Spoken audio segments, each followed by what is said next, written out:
Hey guys, it's BirdV06 here, and holy crap, I have not released on this channel in a long time.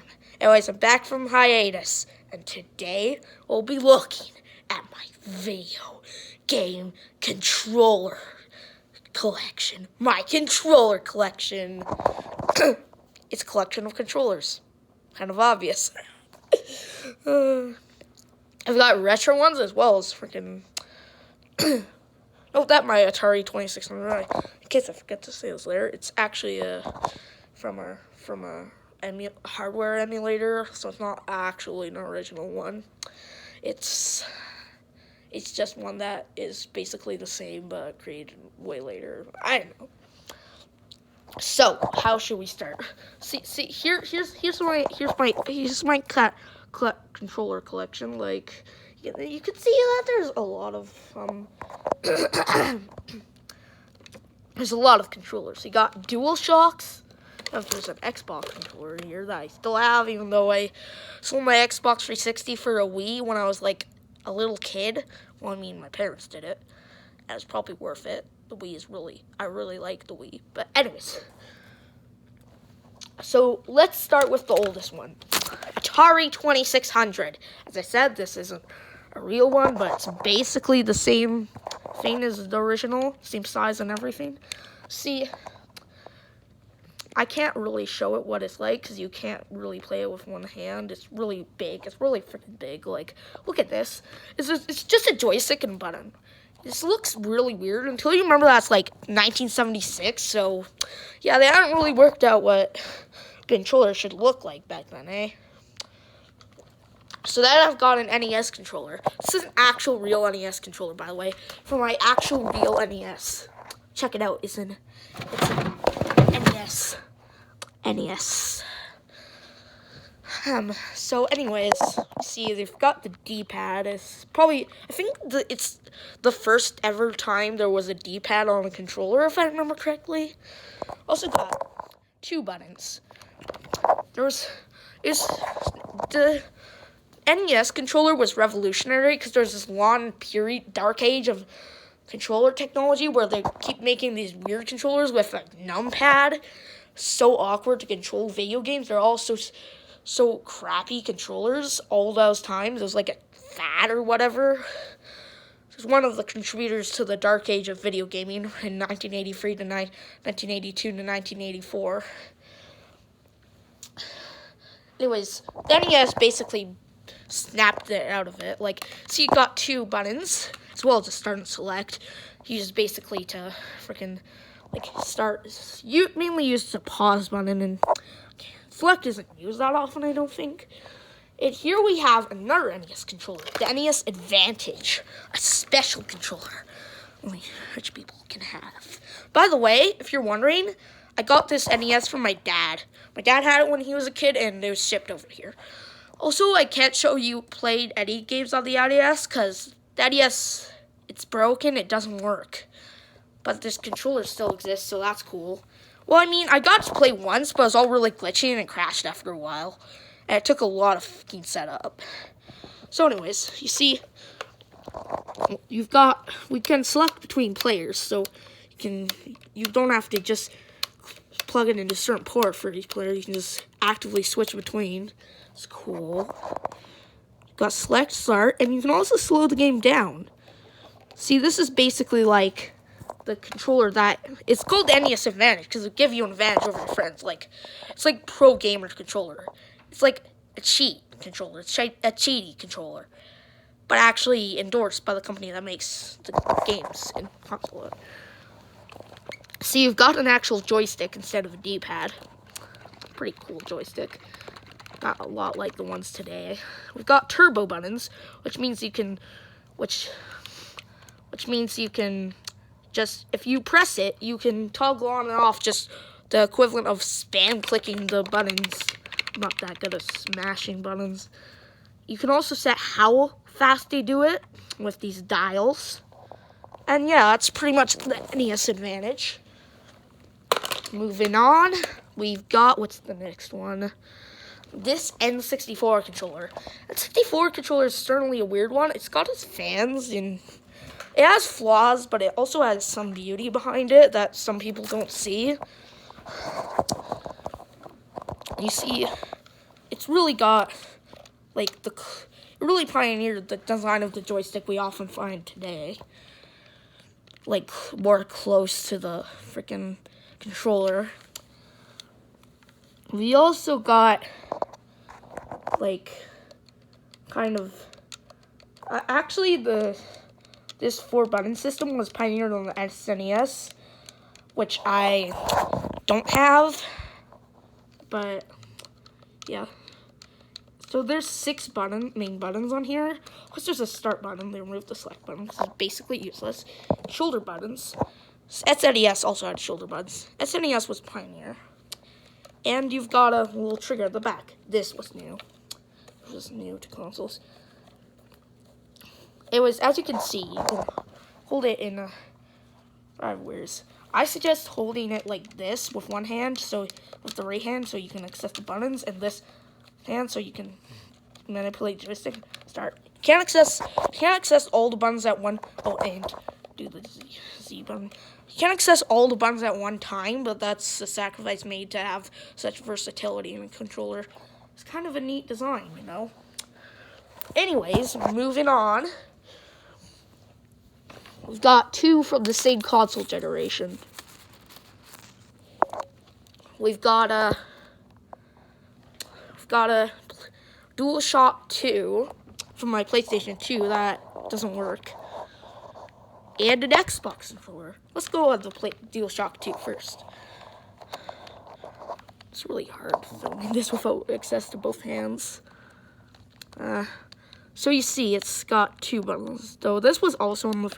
It's basically really similar to the first one, the first DualShock. DualShock was an upgrade to the PS1 controller that added these joysticks. The original PS1 controller basically looked the same as this thing, but without joysticks, just like this. Yeah, pretty much. It's kind of more clunky than the modern DualShocks that you probably use for your PS4 at home. Yeah, it's pretty good. And now we've got the Xbox controller. This is probably the weirdest one. It's really clunky, like.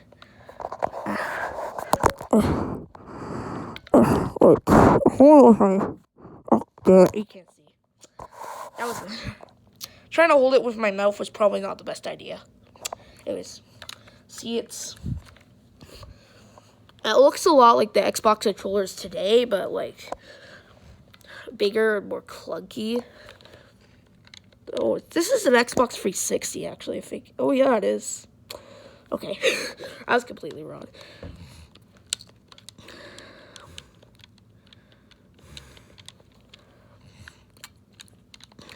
But, like, you think this is large? Try the original Xbox controller before this thing was released.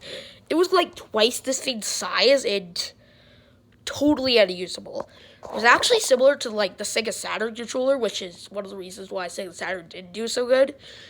Yeah, it was like the second numpad age, let's just call it that. It wasn't as bad, still pretty bad, making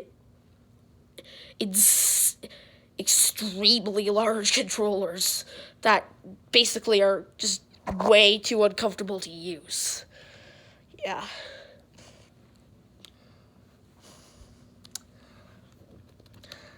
Now we've got the Wii. It's the Wii Mo. So, you can see it's a pretty simple controller. It's designed, of course, of a rod. Because, you see, Nintendo was looking for a new controller for its next console and wanted it to be something special, something gimmicky. Instead, they remembered that earlier they had acquired acquired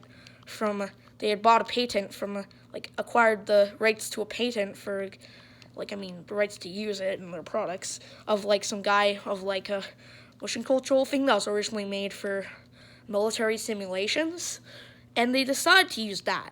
And then they based it off a rod, and this was born. See, it's got a D-pad, no joystick, but not really fit. It's got a B button at the back, It's really minimal design because most of the control comes from motion controls. Got the home button. Yeah, there wasn't any on GameCube. So this is the first Nintendo controller to have a home button. This started select, which are, I think this is the, no wait, what? I think this is the first to have them as pluses and minuses. They're basically the exact same as started select, but different. In fact, most people, as far as I know, still call them started select, so yeah, I do. There's the 1 and 2 buttons, which are like this. This controller's equivalent to X and Y. They're like the side buttons that are used for some extra functionality, but aren't the main buttons for the control scheme. And there's also the special feature of being able to plug extra things into the side through the USB connector so that you can adapt your controller for other games, like the nunchuck, which I will show you right now. This nunchuck, you just held in the left hand, or if you're lefty, the right hand. It's mainly useful for emulating GameCube games if you if you're too poor to afford the classic controller, or if you need a motion control feed with 2 hands, just use this. It was mainly used in Wii Sports Resort a lot, like half of Wii Sports Resort game used this. A lot of activities normally involve 2 hands, like archery, so they use this substitute for the other hand, you know what I mean? Got 2 buttons to add some extra fun. And a joystick. As I said, those buttons were both on the original GameCube controller, which I don't have, but most people agree was one of the best controllers of all time. It's freaking lit. So yeah, it's basically half made for 2-hand motion controls and half made for GameCube games for the poor person. I did not have the GameCube controller, by the way, as I reiterated earlier. Which I'm really kind of sad about, because probably one of the best controllers of all time, as I said earlier. Anyways, here is a DualShock 4. This one is a special model that has the see-through. You can see inside, as you see.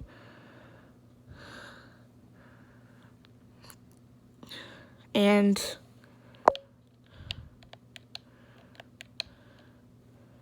yeah, I've got the joystick. It's really similar to the DualShock 2 I showed earlier, except DualShock 4 had some new innovations. It's more comfortable for the hands, of course, and the shoulder buttons designs are quite different. It's all about comfortability, and there's also some, since the PS4 and Xbox Ones were both all about multimedia compatibility, like you see here, you've got this for sharing, like streaming. You can also bring up like this is also basically like the start button. It brings up the menu. Here's the home button. It goes home. Oh, accidentally turned on my PS4. And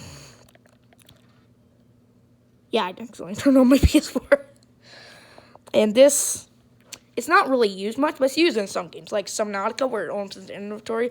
Basically an extra button. It can be used as a stylus also. It's got touch sensitivity, like you can like draw stuff on there. I don't know.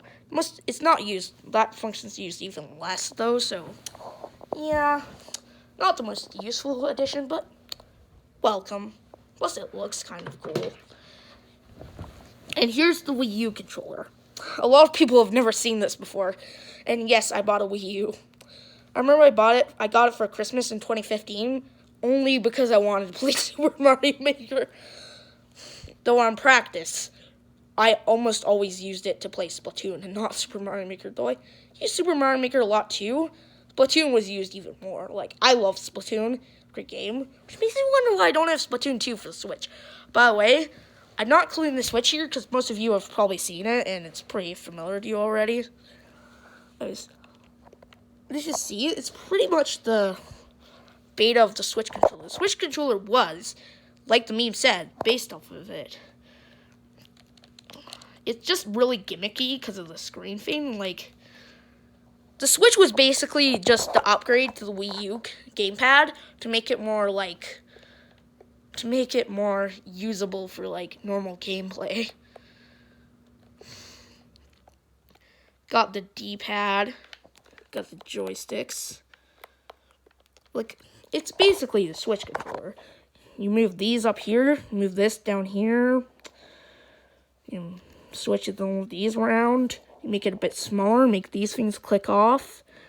Make the screen wider and make the shoulder buttons different. And you've got the Switch. The Switch is literally just a better version of the Wii U that can turn into a lot of other things as well. So yeah, that's pretty much my collection. And so that's all for today. Make sure to like and subscribe. See ya. Bye!